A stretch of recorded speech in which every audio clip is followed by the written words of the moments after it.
Well, that is the conclusion of the 2023 preseason for the Kansas City Chiefs, ending on a blocked kick from Kendrick Coburn, nonetheless, the guy who's got some of the longest arms out there. I hope y'all are doing all right. No, the world is not ending. It continues, even if the miscommunications happen with the Chiefs offense against the Cleveland Browns first string defense and so on and so forth. So I hope you guys enjoyed that. And today, yes, it will be just myself. Ryan is currently obligated elsewhere. So it'll be me doing the post-game live stream for y'all. And if you guys have any questions, we'll get through some questions. But at the end of the day, this is going over some notes, talking a little bit about the roster construction, how it's going to look going into the cuts, which will happen, I would imagine, very soon, tomorrow, most likely. So we'll definitely be doing that. I'll get into some of my notes, but again, I hope y'all are doing well. And you know that if you ever want to support the channel, super chats are always open. And if you want to have a question guaranteed asked on the show, that is the way to do it. Yes, love all the hi Dans. Hey Dans, how's everyone doing?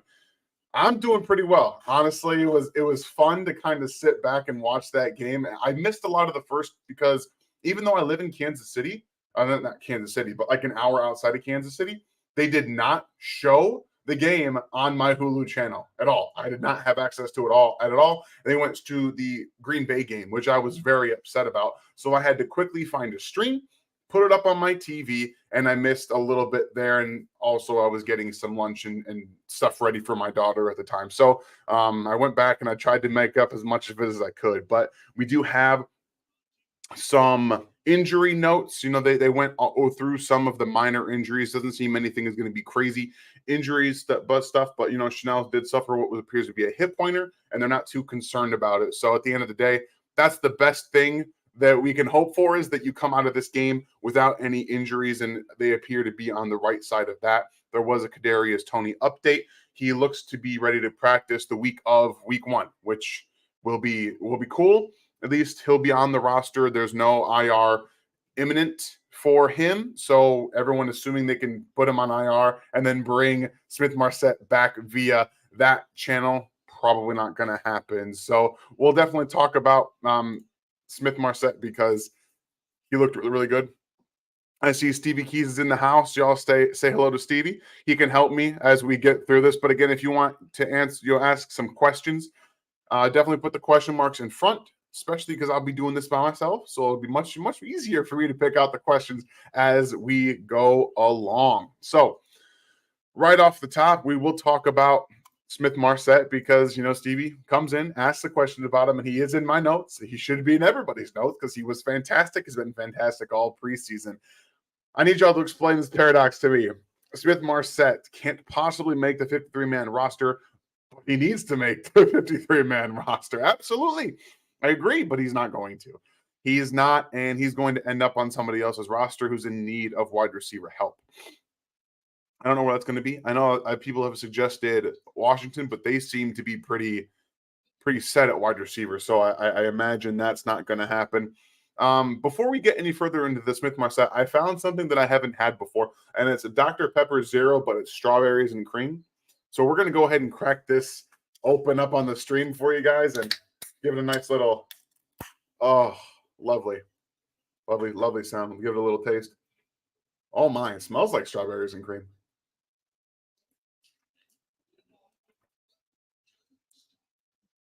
That might be one of my favorite things that I've ever had. Oh, that's delicious. I recommend that very, very highly if you guys can find it anywhere. Wow. Yeah, that's delicious. Definitely, definitely, definitely. So yes, back to Smith-Marsette. Honestly, I think he could fill the Justin Watson role myself. Based off what I've seen, he looks like a better route runner. He is a field stretcher. He's clearly got speed. He has acceleration. And I think the fact that he can fill voids on special teams roles give him versatility in Kansas City. Exactly, Rachel. Not sponsored by Dr. Pepper, but if y'all are asking, I'm right here. If y'all are calling, so for me, I would love to see him be able to do that because he's not like MVS fast. He's like Justin Watson fast. Like that's how fast he is. He's not a true burner, but Watson can do some of that. I think he's a better route runner than Watson is, but that's based off of the preseason. So it's tough to really gauge that. I'll have to see him against better corners and see how that works, but probably not going to get to see him in that regard. But at the end of the day, he's not going to make this roster. It's just not going to happen. There's not enough spots, and they're not keeping 8 wide receivers. I think 7 is a stretch for Andy. He doesn't want to keep 7, but he doesn't have a choice. So that's really what it comes down to. He's a guy I'd love to see on the roster. It's just not going to happen. So unfortunate, but no. All right. Let's start a little bit into my notes, and then we can get on with let me go back here. So one of the first things on my notes is talking about Shane Buechele. There was a report about how the backup quarterback job was essentially wide open in Kansas City, that no one had really won it or lost it to that regard. Shane Buechele lost it today. He did, and it's because he's not comfortable against speed and defensive players, and starting defensive players. He doesn't know the checks to make. He doesn't know the reads to make. He also looked slow. His slow throwing motion on that pass that got swatted down by Owusu Koromoa off the right-hand side that didn't get picked up, and he appeared to not know he wasn't coming free as a free rusher. It was really, really slow. So a lot of that is going to come into an impact when you're making those roster decisions. And I think when it comes to that, Blaine Gabbert's going to be the 2, especially because he was able to make checks. He was able to handle the situation. Oh, good Lord. I've done this before. I always say don't drink like carbonated stuff while you're doing streams or podcasts, but here we are doing the same thing again. But yeah, so for me, Shane Buechele, he did get the start, quote unquote start, but I don't think he's going to end up being the quarterback 2 on this roster. I think he's fine, and I think he's a good third quarterback to have.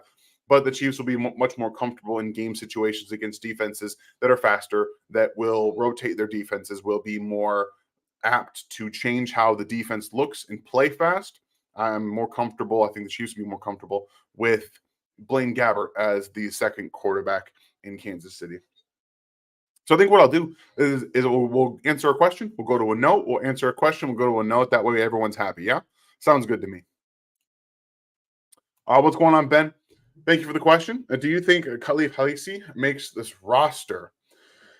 He played well. I think both the 2 guys that are really vying for that last cornerback roster spot, with the news now that Nick Jones did not need surgery on his hand, it makes it much more difficult for Halisi and Boydo to make the roster. So I like both of the way that they played, and I have some more notes on how the corners are going to shake out. And hopefully L'Jarius Sneed is not the guy that ends up going to IR to start the season. But if he does, then I would personally have Halisi over Boydo for the roster. That would be with Nick Jones also making it as that nickel option as well. So to me personally, no, with the caveat that if, knock on wood, L'Jarius Sneed ends up on IR to start the season, then I believe it would be Halisi to come up, at least in my own opinion, over Boydo. But it could be either one of them. So in this regard, with Sneed on the roster, no, I don't believe he makes it, even though he did play well today. And he's had 2 games, really. He didn't play great against the Cardinals, but opening against the Saints, I think he played pretty well. All right. Second note I've got, the drops. Here we go. The drops were kind of an issue in the first preseason game. They kind of went away. And then this third preseason game, they kind of riled back up. So it's more of a confidence thing. It's more of a getting up to speed kind of thing for me, as some of the younger players having drops. And that's kind of where it was with Rashee Rice. We've seen Rashee Rice, basically him and Justin Ross have had the drop stuff. Ross didn't have a drop today, but he got the touchdown. So that's really all that matters. And I know people want to blame Cornell Powell for the interception, but at the end, I personally believe that, yeah, he didn't catch the football, but he didn't drop it. That was forced out of his hand by a hit, by a hospital ball thrown from Shane Buechele. You don't really see a lot of quarterbacks throw that football, and he was trying to fit balls into windows that he shouldn't have been doing because he doesn't have the arm strength to do it. And that's what that was to me. But regardless, the drops were ridiculous in this game and all over the place, just from everybody. So that's something really we've seen from the Chiefs in spurts. There's two things this team have had some trouble with over the course of the last 3 or 4 years. It's tackling and drops, and they come in spurts, and they really don't focus a ton on those fundamentals when it comes down to you're on the roster. You need to focus on your routes. You need to focus on how you're going to get open, reading the same play with the quarterback, and then catch the football should be the next most important thing. So I'm struggling with the drop issues. I'm struggling with how they're going to continue to get that. But I think the guys that are on the roster, they're going to be your starters. The top 4 guys that are going to play the most are going to be just fine. You're going to see Rice, you're going to see Ross rotate in consistently enough. But I think everyone up there that's going to play the most won't have a ton of drops, except maybe, MVS rearing its head again. But I do think that they'll be fine in the drop department. Just hopefully Rice can get his head back on straight. It was nice to see them go back to him right after the first half. The quarterbacks did not want to. I don't know if you guys noticed that, but the quarterbacks refused to almost really go back to him in areas where he was open on a 4th down. He threw it. I saw Gabbert threw it to Smith-Marset, who was wide open. Smith-Marset, who was double covered, instead of throwing it to Rice, that was wide open. So that was interesting. To say the least. All right, one more. Let me scan here for some questions so I can pile them up really quick. There's that. Mike Baker, I know you asked about Shane Buechele making the roster. I believe he's going to. We kind of answered that right off the top. But that's something that they might be able to get away with. Maybe they can sneak him out of the practice squad. I don't think you can have 2 quarterbacks on the practice squad, and I think Oladokin's a good practice squad guy. So we'll see. Just stacking up questions here, guys. Don't mind me. All right. Bam. Lee Mosby, thank you for the question. Trade candidates. Niang, I'm going to skip over Clyde because he has no trade value and they're not trading him. I'd be shocked at this point if he has any trade value. Shane's contract is up next year. Maybe. Yeah, that's a better idea, I think, if they want to keep 2 quarterbacks on the roster but have Oladokin on the practice squad, and they don't want 3 quarterbacks on. But I think we have seen that Andy Reid likes to have 3 up, and the fact that they were so apt to keep Shane Buechele when the Cardinals came looking around, sniffing around him, that tells me that they want him on the roster. But if a team comes with a trade offer, then maybe you can trade him. Maybe he has some value, because I think he showed pretty well this preseason, but against a first-string defense, he didn't show very well, which is not surprising to me. So Niang, I think, played better today at right tackle than he did all preseason, but I don't think he's going to make the roster. Maybe you can trade him because, again, I do think that he showed that he was better today when he needed to be. He needed to be better today to show that there's something there, and he did. He showed that there was something there. I'm just not sure that there's enough to make this roster for Niang. So he's definitely a candidate for a team that needs a backup possible swing tackle. So I think that's probably what we're seeing is Shane and probably Niang. Thank you for that question. All right. Next one here for me is that, Prince Tega Wanogho is the offensive tackle 3. He's going to be the backup left tackle and possible swing tackle. I think that Morris is a better right tackle than Wanogho is, and I think that Wanogho is a much better left tackle than Morris is. Morris cannot play left tackle. He is not a swing tackle. I don't think he's ever going to be a swing tackle. I think he's going to be a backup right tackle. So that's a bit of a problem. Hopefully he's able to get better at playing left tackle. Then you have an answer next year. Otherwise, you have a backup tackle that you drafted in the 3rd round.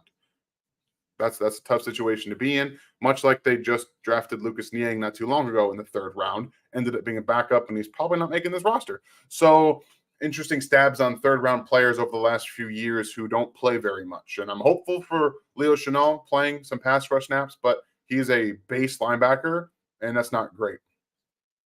Oh, I disagree. I disagree, Stevie. I think he looked pretty good. He multiple times where he was athletic, moving left to right and moving right to left. And I think that there was a sack that people blame on Prince, but it wasn't his fault. The defensive end was slow playing it, and the quarterback just ran right out to his left into the sack. So there's not much that Prince could have done on that regard. But I think he played pretty well personally. But all right, so we've got lots and lots of questions. How about we start hitting some of these questions? Thank you for the question, Kev. Pirine seems like a lock to make the roster. Yeah, and Rice seems to have the drop yips. So, yeah, we just covered the drop yips. I think that's not that big of an issue. Jamar Chase had drop issues in the preseason when he came in. I'm not calling him Jamar Chase, obviously, but drops can just be kind of a confidence thing. I think that he had that wide open miss, and that was just all, I have to catch the ball. I have to catch the ball. I have to catch the ball. He just kept thinking it. It was also a little awkward having to readjust because the ball kind of hung up there so long. So that one was tough, but I think that he's going to be fine. Yeah, I think Pirine's going to make this roster for sure. I think that he solidified himself 100% on the roster. Thank you, Kev. And Smith Marset looked good. Does he beat out Ross? No. Definitely not beating out Ross. He's a lock on this roster, and Smith Marset's probably not making it, unfortunately. Thank you, Steve. Do you think Caliendo has done enough to get on the roster? I think the Chiefs are in a spot where he has to be, because there is no really good interior offensive lineman outside of Nick Allegretti, and he's hurt right now. I don't think he's played well enough to be on the roster, but I don't think they have a choice, and that's kind of a problem for me. It's tough. I don't think he's been, like I said, I don't think he's been good enough to be on the roster, but they really don't have a choice. So yeah, I think he's going to end up being one of their 4 guys that make it that are backups, which is a little dicey. It gets a little dicey after a little while. Yeah, I see lots of stuff about Pirine over Prince. Yeah, that's going to happen. He's going to be on the roster. That's absolutely happening.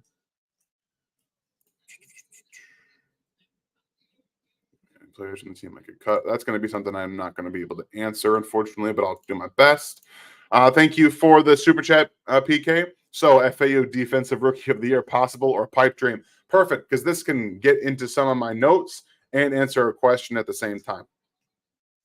The power that FAU is showing week in and week out is consistently getting better. He was taking some of the offensive starters for the Cleveland Browns offensive line and hammering them into the backfield. That's what I like to see. He was using speed to power, getting his right foot, putting it in the dirt, and just stabbing into the chest of some of these tackles and really getting a lot of movement. He looks much better. It looks like they're asking him to work on his power game, because he can easily win some of these snaps outside with his speed, but he's doing a really good job of working the pass rush outside with power, moving some inside counters as well, using his footwork. I like what I'm seeing from him a lot.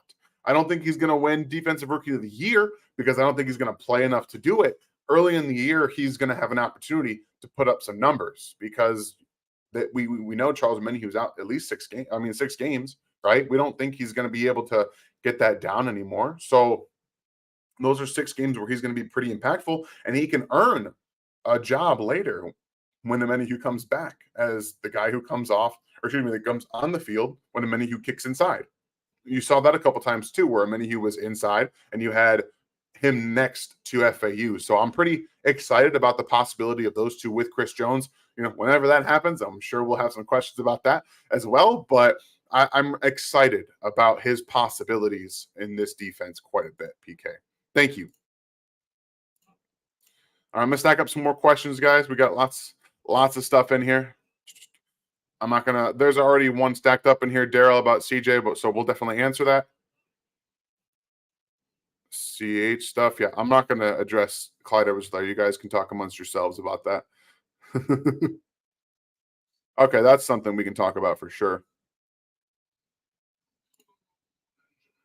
Do you think Prince was? Okay. All right, here we go. So this is the only time that I'm going to talk about Clyde Edwards-Helaire. Okay, that's it. P. Ryan makes the roster. Yes, Clyde Edwards-Helaire will be on the roster. John, thank you for the question. And done. Period. Both of those guys are going to be on the roster. That's just how it is. Unless they trade him, which again, I don't think they will. What's up, sweetie? Okay. Okay. You guys know my daughter's here, so just bear with me. Here's your water. Don't blow bubbles in it. Okay. Be careful with that, please.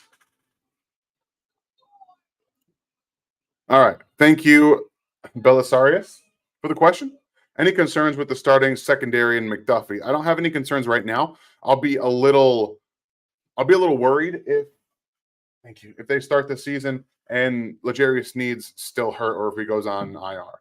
I'll be worried about that. That's what I'm worried for. But speaking to the starting secondary, that gets one of my notes out as well. It looks to me like Josh Williams is the cornerback 3 on this roster right now.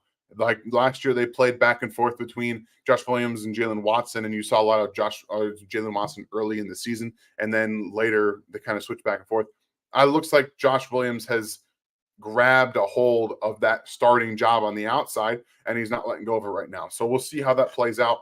And I think he's looked pretty good. He's made some good plays. We saw him come downhill and be impactful in the run game. Last season, he's continued that strong work as well. So I think that he's on his trajectory is on the way up, and we're seeing a lot of positivity out of what he's done this season and what he's going to continue to do, hopefully. So I'm hopeful that he continues on that trajectory. Thank you for the question. Micah, what's going on? Here's the Chris Jones. Thoughts on what will happen to Chris Jones. So I am still in the group that believes that Chris Jones will sign his extension in Kansas City. I believe that they're going to get that done. I think it's going to happen after the season starts. I think they're going to play a game or two without Chris Jones, which is unfortunate. But I don't feel like they can reasonably not extend him. This team is literally built around him. So I believe that Chris Jones will play most of this season. I don't think he's going to hold out to week 8. I think that they're going to get something done before then, and it's going to happen in the season, like week 2, week 3. We'll see about that. But that's what I believe is going to happen with Chris Jones. Thank you, Micah. Rifleman, what's going on? Running back, I'm sorry, I've already done a lot of this. So, yeah, it's going to be P. Ryan. I'm doing a bad job of proofreading these questions before. But, yes, to everybody who's joining now who has not heard, I do believe P. Ryan makes the roster. Prince is a practice squad guy.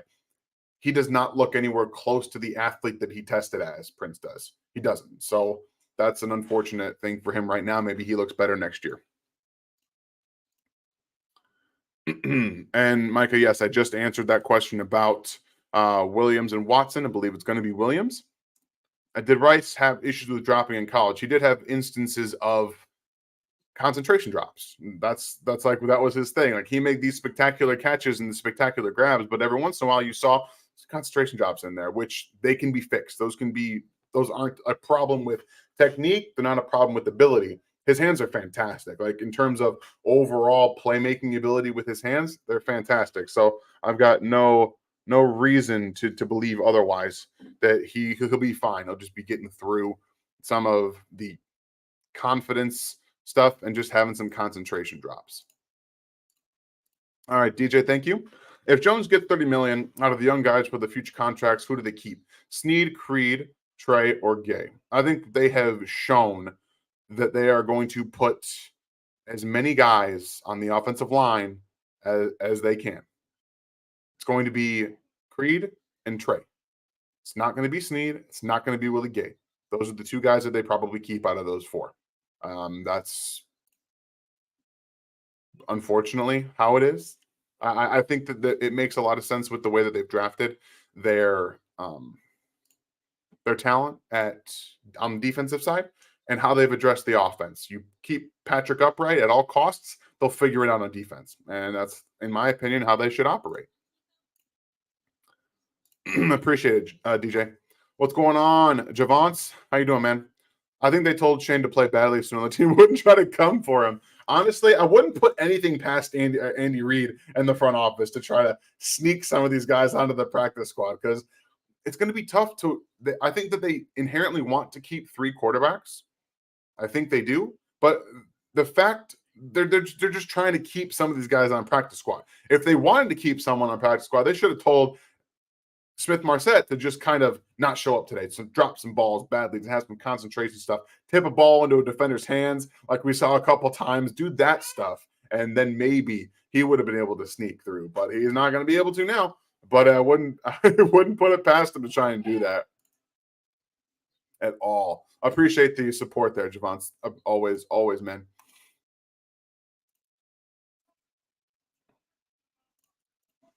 Mike, thank you.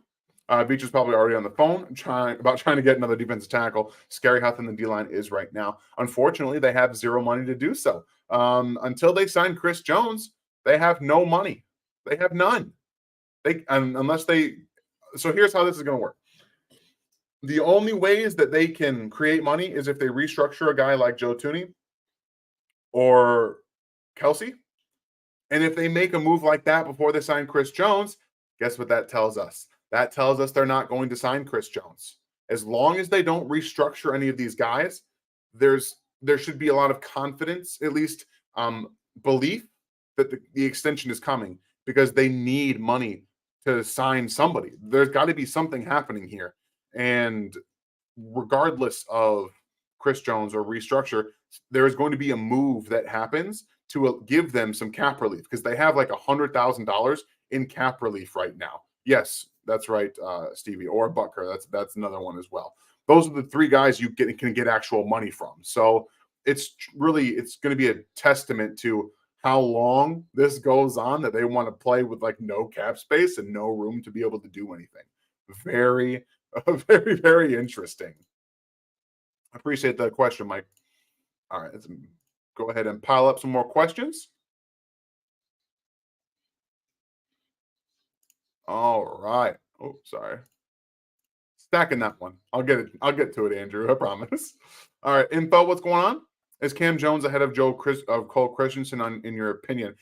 I'd say yes, and neither of them are making the roster over Cochran. I believe Cochran's going to be the fifth linebacker, and both of those guys will be on the practice squad. Appreciate it, man. What's going on, Micah? Again, thank you for that. Another question. Any players from other teams that make it cut we should pick up? So this will be a better question to ask on Monday when we've seen some cuts, and granted, the Chiefs still need room to be able to do so. So there's got to be a couple things that happen for them to be able to pick up anybody that's been cut, and vice versa. They have to be able to, first the cuts have to happen on the Chiefs side, and then they have to have money to do that. So it's this is a 3-4 day window for the Chiefs in terms of cuts, because I forget what date is for the actual cut down date. Actually, I'll look that up unless somebody has it. 53-man cut down day. Okay, so Tuesday. Okay, so on Tuesday, they have to have their roster at 53. So Monday, the Q&A is going to be a great time to answer this question, because that's going to be when the Chiefs are going to have some money to move some things around. So that's interesting. Just keep that day in mind. Tuesday is the day they have to have everyone down on 53 down. That's tight. It's very, very tight. That's why we've been talking about how this is going to be tougher than any cut down period in recent history. Thank you for the question, John. Yeah, we kind of talked about this a little bit with trade value of other players, but Smith-Marsette might have a little bit of trade value. He's not going to be on the roster, and you might be able to get something there. So that's definitely something to monitor in the next few days, because he's going to be one of the last players to get cut. So they're going to be calling around. There will be teams calling about him, because at the same time, teams are going to want to get him first. So the best way to do that is to trade for him. So there's some trade value there, I think, for sure. Definitely. It's a good point, John. Nathan, what's going on? Thank you for the question. Do you think interior offensive line depth will be get for another team on the offensive line? Again, this goes back to having space to be able to do that. It's tough right now. It's possible. I think the likelihood of them being able to get somewhere else, or get somebody else from another team from on cut down day is going to come from a restructure. That's all we got right now. Okay, sweetheart. Why don't you keep the water over there? Yeah, put it over there. Just make sure you don't drop it. Just know that Brett Veach right now is on the phones. He's on the phones. He's going to stay up for the next 3 nights to try to figure this thing out as best he can with the little money that he's got to be able to do anything with. So just have to hope that they're able to get something sorted out, because again, I don't believe that this interior group minus Nick Allegretti is good. It's not good. And if they have any injuries, again, knocking on wood, not great. Not great. Thank you again for the question, Brent. Do you think Prince was always hyped up? Yeah, he lost his confidence, but he shouldn't have been able to bounce back and play better.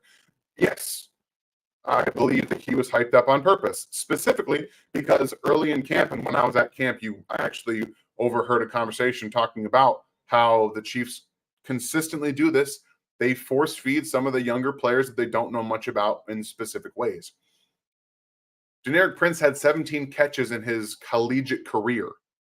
So they threw him the ball. They threw him the ball a ton. They wanted to get as much information about this player as they could going into the preseason. So they slotted him in as their kick returner 1, and he was getting run with the ones during camp because he was showing well when, shit wasn't hitting the fan. Guess what? Come play time, his vision is not great, like I've been talking about for the most part since he was drafted. When I watched him at Tulsa, that was one of the worst parts, is that the division is very inconsistent, and that contributes on kick returns, is that he does not see some of the lanes that he needs to get to consistently. So I don't believe, not only do I not believe he's going to make this roster, I think we all understand that he's done at this point. It's going to be tough for him to get better with division stuff. Not saying it's impossible. It's definitely not impossible. But I think the Chiefs are going to continue to address the running back position. Clyde's going to be gone next year. Who knows if McKinnon will be back next year. And they still need to funnel and put talent on the running back position. So it'll be tough for him. It's uphill sledding for him. What's going on, Jesus? Many who will get a suspension reduced, right? We have not heard anything about appeals since it happened. So it does not look like it's going to be reduced at all, because I don't think he can get this one reduced. We would have heard something about him appealing more than often by now. So I don't believe so, no. What's going on, Gary? Everyone shout out Gary, one of our original members here at RGR. Always in here asking questions, man. I appreciate it. Dan, who's going to be the right tackle this year? It's going to be Juwan Taylor. Juwan Taylor's your right tackle. Backup is probably going to be, I say Wande Morris, but probably like a Prince Tewanogo, who is your swing-ish tackle. I think that Morris is better at right tackle than Winogo is, but at the end of the day, I don't think there's a huge difference in that, and the Chiefs might see it that way as well. Thank you, man. Kel, what's going on? Why didn't MVS get more reps in the preseason? Oh, because they know exactly what MVS is. They've never needed to really test out what MVS is. He's a field stretcher who runs very good deep intermediate routes. We kind of saw him being used as a short area receiver against the Bengals because they had to, but they know exactly what he is, and they don't need to risk him getting hurt because he's a starting wide receiver on this team, and they know exactly who he is. Appreciate the question, man.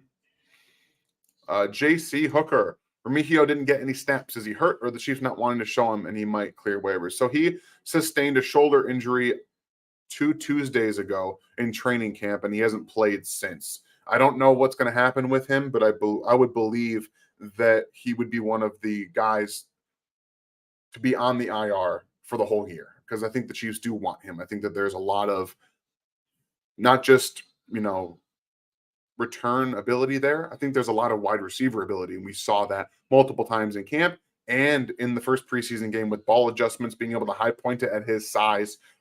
He's got some ability, and I really am excited about what he's going to do and be given the opportunity to do, because I think he can be a returner on this team in the future for sure. So I wouldn't be surprised if he ends up being an IR guy this season. All right, Andrew, here's that question that I got to accidentally put it up there a little bit too early, but I finally got to you. So I know 7 wide receivers is the limit. Did 17 just lose a spot to 82? Are we also keeping 4 running backs now with 29 showing out? So we kind of talked a little bit about this, but again, as people come in, we'll reiterate a little bit. No, Richie James did not play very much today. And Immer Smith-Marset played all the way into the third quarter, later parts of the third quarter. Richie James is on this roster. He is, unless barring something nuts, like I don't. The 7 wide receivers that are going to be in Kansas City are MVS, Justin Watson, Sky Moore, Kadarius Toney, Rashee Rice, and Justin Ross. Those are the. Did I get 7 or did I get 6? I don't remember. I may have missed one, but Richie James is on the roster. So yeah, that's not a question for me. And yes, the Chiefs should be keeping 4 running backs with P. Ryan on the roster as well. I think that he's proven that he can play in this offense consistently. The difference will be if he can continuously make plays like he made in the preseason against first string defenders. That's going to be the difference, because I don't know if he can. This could be very much like we've seen from Derek Gore. You know, Chiefs fans got all up in arms about Derek Gore. No, I said Sky Moore. I definitely said Sky Moore, Joe. But they got all up in arms about Derek Gore, and now he's with the Commanders. Like, he's probably not going to make their roster. So we just have to kind of wait and see. But I do believe P. Ryan's done enough to make this roster. Appreciate it, Andrew. All right. Thank you, Quentin, for the question. This has got to be the toughest part of the coach's jobs, because they have to tell 30 plus people they no longer have a job. I cannot envy the Chiefs staff any less right now. What's up, sweetie? Okay. You got to eat some of the carrots a little bit later, but good job. High five. Go wash your face off. So I don't envy them at all. I hate this part. Everyone, say hi to my daughter. You want to wave hi? She has to go wash her face because she has pizza sauce all over her face. So please go do that. This is the worst part. And it used to be kind of, they had to cut down after the 3rd preseason game. Then they had to cut down to 53 after the 4th preseason game. This is all at once now. It's as though happening over the next 3 days. And it's going to be terrible. I hate the fact that they have to do this. But this is how the NFL is going to deal with this from now on. And it's what they're going to do going forward. So I am with you. It's got to be one of the toughest things that they have to do at all. And I don't envy them at all. Thanks for bringing it up. Thank you for the super chat, Akali. Going to my first Chiefs game opening night. Let's go. Let's go. First Chiefs game. I love it. So I am a Jack Stack. I love Jack Stack. Jack Stack is like my favorite barbecue place. They're not sponsoring the show, even though I go there all the time. They follow me on Twitter. I don't know what the deal is, but they need to follow me and promote the show a little bit, because I absolutely love. I love Jack Stack. Jack Stack would be my recommended go-to. There's a lot of places. I'm not a big Q39 guy. I know a lot of people will swear by Q39, but I love Joe's as well. Joe's is, especially if you want like sandwiches, go to Joe's. They have great sandwiches. I didn't even get their main one when I went the first time, but I never misses anything there. But you guys, there's 380 of you in here. That's good. Let's give Kali some recommendations to go to for barbecue places. Come on, let's do it. Let's see what we got. We'll get you back in here when we get some more recommendations in here. I'll hide that and bring it back around. All right. I think I see a Jaden sighting in here.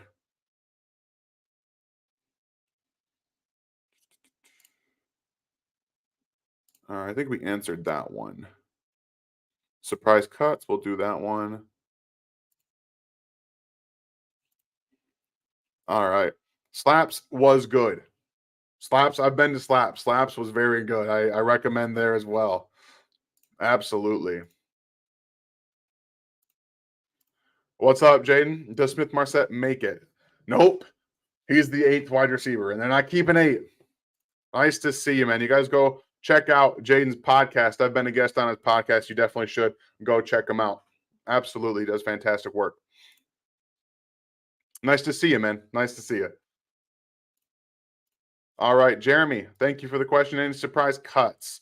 Nadi Niang, CH. CH is not going to be cut, but I think that there's a very good chance Lucas Niang is cut. I don't think Derek Nadi's going to get cut because their defensive tackle depth is so thin. I think Tershawn Wharton's getting cut. I do. I think he's getting cut. I'm sorry to hear that, Jaden. Hope you're doing well. I always keep up when I can. So, DM me, let me know how it's going, man. Jack Stack is my favorite, but on the pricey side, Holly, I don't think. I mean, I guess I'm used to Q39 being the expensive barbecue in Kansas City. I find Jack Stack's prices to be pretty good personally, but I guess it depends on who you are. I understand that. All right. I appreciate that, Jeremy, by the way. You guys make sure to go check out the Discord. You can get the memberships right here. You can join. I believe it's over down here. You hit that join button. You guys will get all of our members only content. You get access to the Discord, and the members only stuff is not safe for work. And this year, I'm going to be doing a new series for the membership sites where every week we're going to just kind of I'm going to throw a video out there of guys getting their stuff kicked in on a regular basis. It's going to be the In Harm's Way series, and anybody who gets put in harm's way, you guys can DM me, you can tag me on Discord, and we'll just kind of go through some of these plays and these players and watch guys get their stuff kicked in. So I'm excited about doing that this year. All right, Lee, thank you for the question again. Without CJ, should they play more 3-4? I don't think they can consistently get away with that.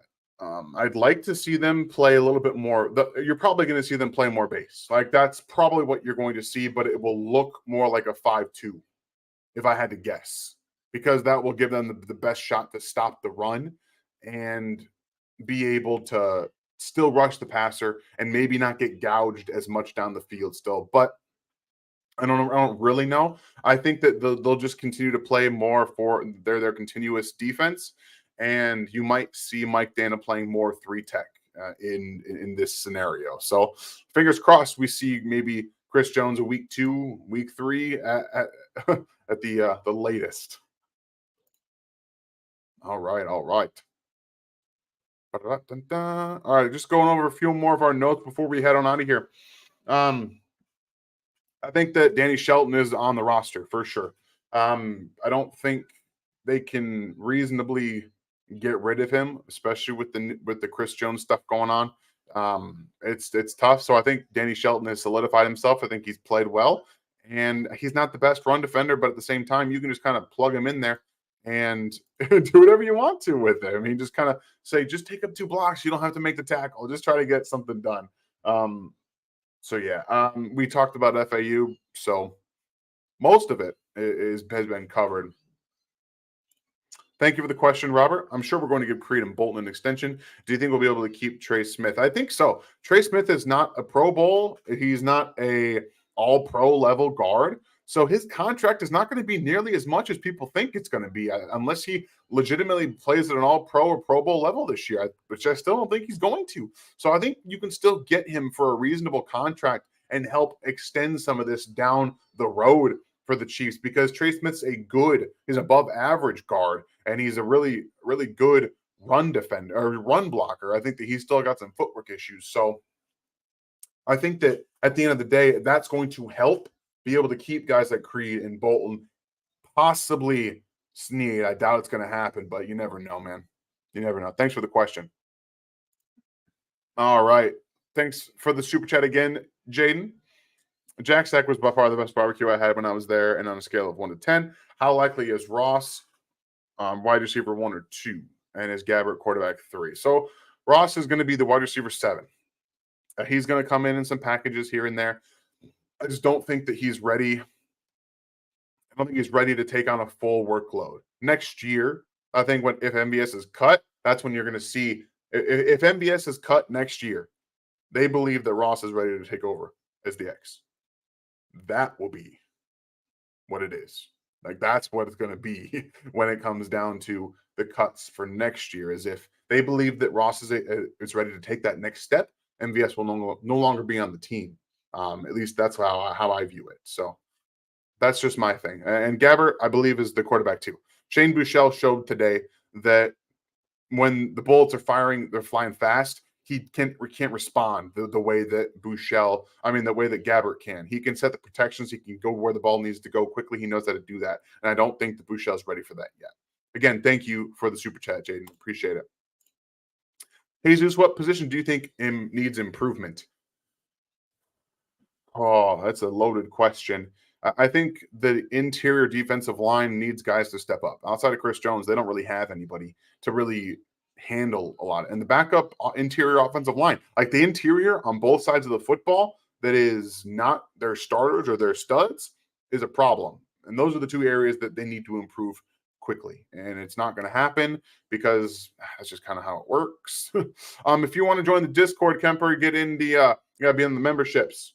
Join the memberships, and you'll be Ryan will get back with you and get you a link to the Discord, and you'll be included right here, like this, right there. Boom, boom, boom, boom.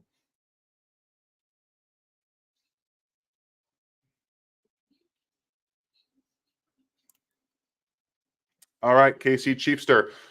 Tuesday is going to be a bloodbath in the NFL with 1,200 people potentially losing jobs. What do these players do if they don't make it? So this is, as much as it hurts, this is the best time in the NFL to get cut, because there are XFL, there's the USFL, there's rosters being extended, practice squads being extended. So it hurts to lose some of these guys. They're gonna hurt. It's gonna hurt them. But I think the way that we have seen XFL and USFL kind of help some of these guys that did get cut refine themselves, it's been nice to see some of that. So that's what's going to happen, is that they're going to be brought onto some practice squads, or they're going to go play in the USFL and the XFL and get that spring training kind of stuff in for them, and hopefully make it back on another practice squad training camp roster next year and keep trying to churn it out. So it hurts. It sucks for all these guys, but I think that right now is the best time to be able to be cut in the NFL, because there's other ways of getting paid. There's other ways of doing that. And I think that this is a really good start for the NFL to see, like everyone, all the other teams, baseball, hockey, NBA now, they all have these other leagues to help grow talent. The NFL has not had leagues to grow talent. This is a good thing if they can continue this. And I think that we've seen guys continue to get chances. So it's a good spot to be in. It sucks that they're going to get cut, but they're going to have some opportunities to continue to get better and to prove that they can do that. So, all right, I'm going to answer one or two more questions, and then we'll get you guys out of here for your weekends. And don't forget, Monday night is going to be the Q&A, where we're going to see some cuts come down like that, and we're going to answer a lot more about finality of the roster. We'll probably have our 53s. At this point, most everyone knows what they are. So go ahead and get your last questions in, and then we'll head on out of here, y'all. All right, Brent, what tight ends do you see making the 53 besides Kelsey and Gray? I think it's going to be Bell, because you can still get Bushman down to the practice squad, and then you can elevate him on Sundays when Buechele will not count against the roster. That's what I think is going to happen, personally. But what I will say, what Bushman offers as a receiving threat, those two, Bell and Gray, don't have. So that's something that the Chiefs will take into consideration as well.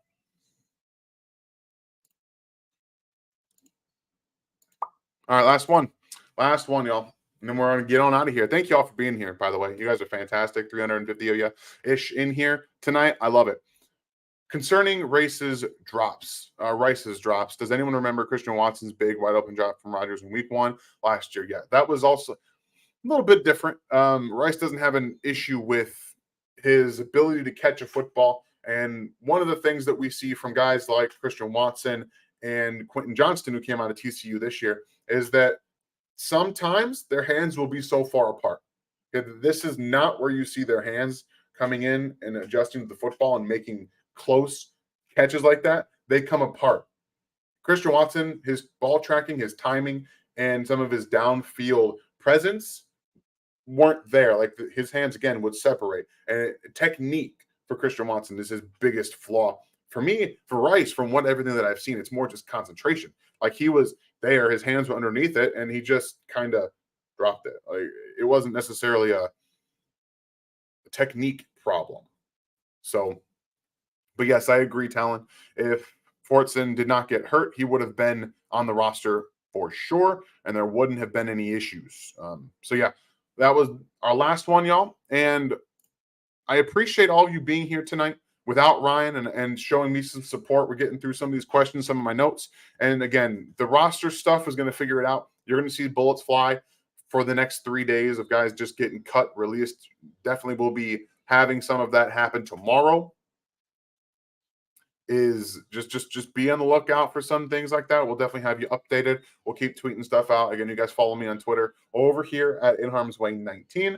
This is Ryan's over here. I don't know why I did this with the other hand, but Ryan Tracy NFL. This is it. The last preseason game right before the season. We have now another about a week and a half before the Chiefs season starts on Thursday Night Football. Banner's gonna drop against the Detroit Lions. Before then, y'all, will have you covered with all of the roster cuts, roster cut down day, the injury for Kadarius Toney, things like that. Just keep tuning in here, the RGR Football channel. We'll have you all gotten good to go. So you guys make sure to watch some college football tonight too. I'm going to be watching the USC game for sure.